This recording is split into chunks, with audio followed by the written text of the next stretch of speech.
Assalamualaikum. Hai semua. Rasanya macam lama sangat Umi tak share resipi kuih muih tradisional kan? Jadi dalam tutorial kali ni Umi nak sharekan resipi kuih dangai pandan versi kukus.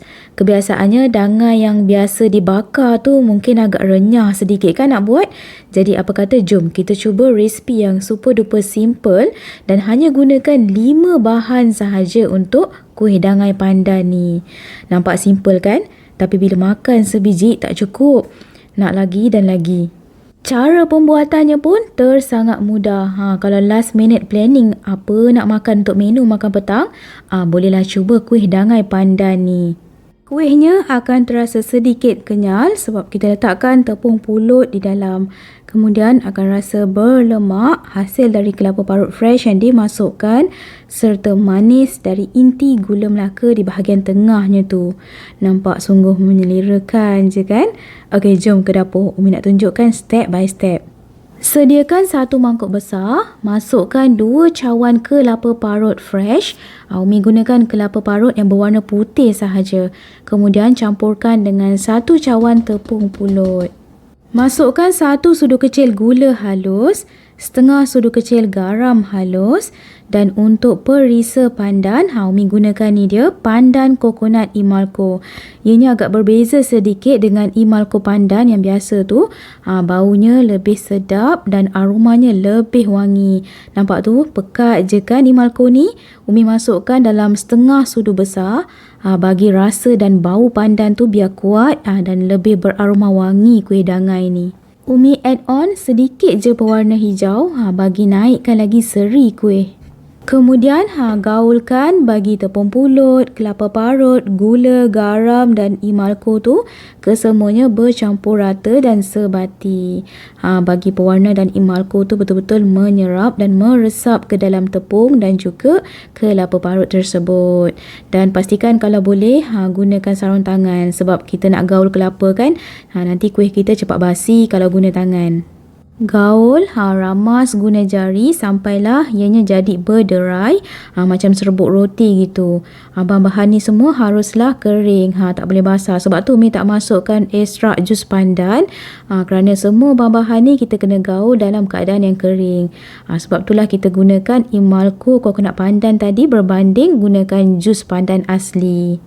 Waktu tengah menggaul ni, bolehlah cuit sikit dan rasa. Biar garam tu berasa, supaya naik rasa lemak kuih dangai ni. Kalau kurang rasa garam tu, boleh tambahkan sedikit lagi.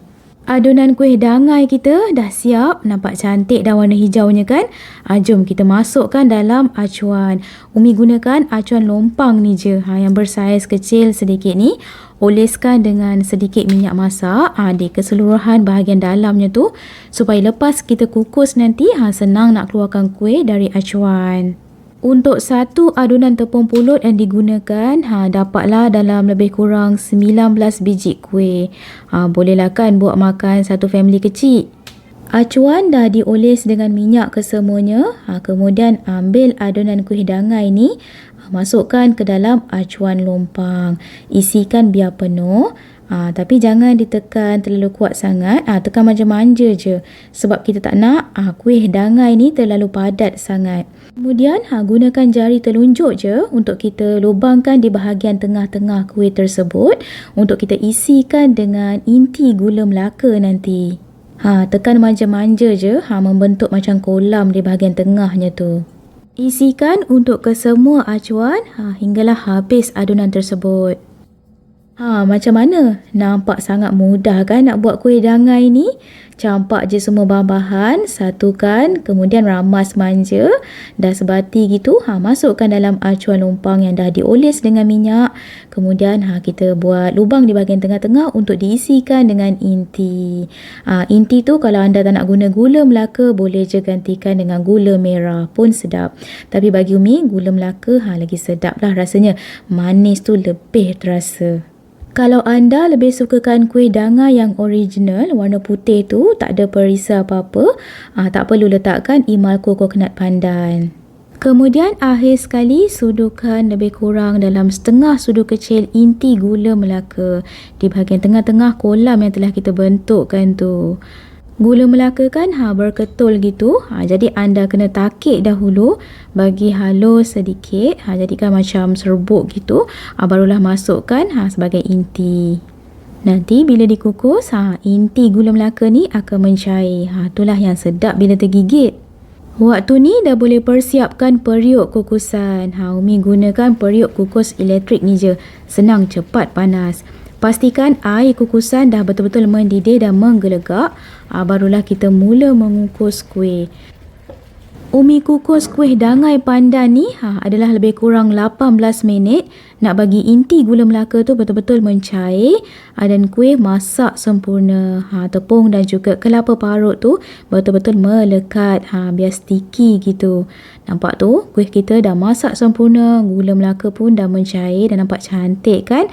Okey, keluarkan daripada acuan lompang. Senang je cara nak keluarkannya. Kita telungkupkan je ke bawah, dah terus boleh keluar. Masya Allah, lepas siap mengukus ni, lagi naik aroma bau pandannya tu. Masa masih panas-panas lagi. Lembut nampak tu kuihnya. Lepas siap dikukus ni, lagi naik menyerlah warna hijaunya tu. Cantik kejadian kuih dangai pandan kukus by Umi ni kan? Cara nak buatnya pun simple, bahan-bahan pun mudah. Apa tunggu lagi? Jom cuba. Tengok tu hasil kuihnya.